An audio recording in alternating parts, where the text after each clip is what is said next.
Welcome to Not Milk Never Milk. Subscribe if you're lactose intolerant. You begin by powering up the Ztfit and opening the Only Way app on your phone. Make sure your phone's Bluetooth and location are enabled because the app uses both to detect the watch. Once done, keep the devices very close, about 3 feet, to avoid interference. Tap Add Device in the app and choose Ztfit from the list when it appears. You do this now because the watch broadcasts a pairing beacon for only a short time after startup. You'll see a pairing prompt with a code on both devices. Confirm the code to ensure you're linking the right watch.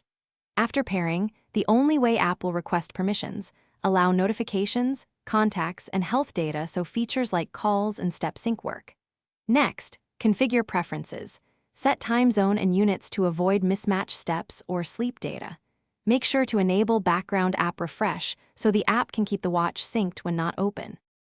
You finish by accepting any firmware update prompted by the app.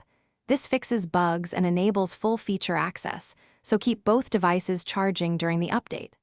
Once updated, test a phone call, a notification, and a heart rate reading to confirm full functionality. If something fails, try one key fix. Turn off Bluetooth, reboot both devices, then open Only Way and repair the Ztfit. That reset clears most handshake errors and restores a stable connection.